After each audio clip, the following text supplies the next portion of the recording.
Voilà, donc au final, on avait quelques définitions sur l'ordinateur. Donc, on va voir le fonctionnement d'un ordinateur. Comment un ordinateur fonctionne-t-il?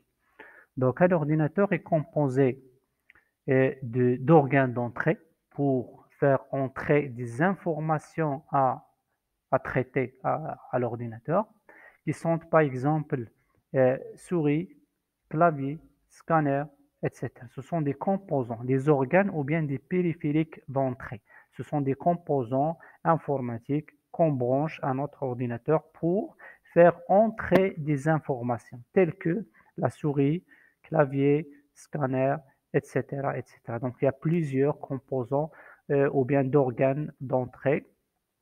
On peut les appeler également des périphériques d'entrée. D'une unité centrale, on a également une unité centrale qui traite les informations, qui fait le traitement des informations et l'analyse des données, le calcul, etc.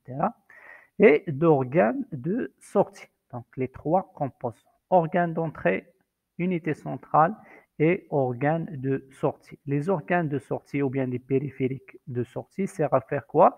À afficher les résultats par l'ordinateur. Donc c'est l'ordinateur qui nous affiche les résultats voulus par ces périphériques de sortie qui sont par exemple l'écran, imprimante, télévision, vidéoprojecteur, etc., etc. Donc il y a plusieurs périphériques pour faire sortir des informations de l'ordinateur.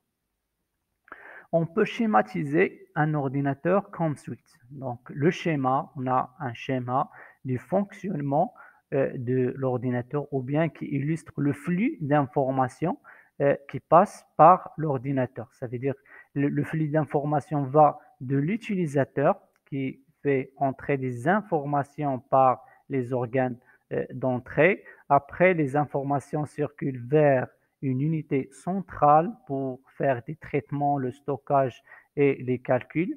Donc, cette unité de traitement est composée de deux éléments essentiels de l'ordinateur qui sont le microprocesseur ou bien unité de traitement, le CPU, le microprocesseur, et Control Processing Unit en anglais.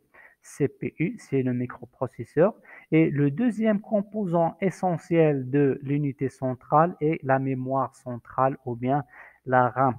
La RAM, Read Random Access Memory. Donc on a deux éléments essentiels dans l'unité centrale qui sont également les deux éléments essentiels d'un ordinateur en général, qui sont une unité pour le traitement et une unité pour le stockage avant traitement. Donc qui est la mémoire RAM. Et on a un flux d'aller-retour entre les deux composants, c'est-à-dire des informations qui passent du CPU vers la RAM et vice-versa de la RAM vers le CPU.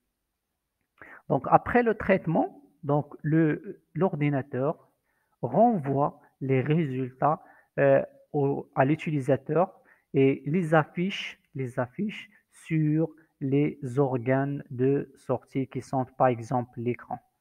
Et pour les envoyer ensuite à l'utilisateur, donc qui est l'utilisateur final de l'ordinateur.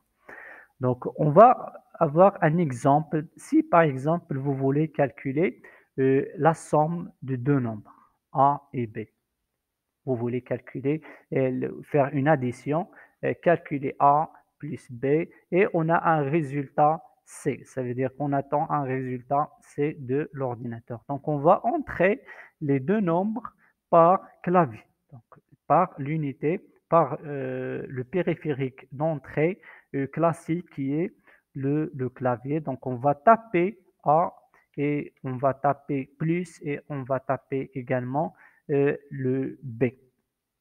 Ces informations qu'on a tapées, qui sont les entrées, vont être calculées et traitées par le microprocesseur dans l'unité centrale pour afficher les résultats par les périphériques de sortie. Le résultat ici, c'est C. C'est le calcul, ça veut dire la somme des deux nombres A et B. Donc, on va afficher sépare l'organe de sortie, qui est l'écran par exemple, et on a entrée A et B et l'opérateur plus qui va être utilisé pour avoir le résultat C par les organes d'entrée. Donc on va saisir, l'utilisateur va saisir les informations par clavier et il va recevoir les résultats par quoi? Par le périphérique de sortie de base qui est l'écran pour faire sortir des informations ensuite à l'utilisateur pour faire la tâche.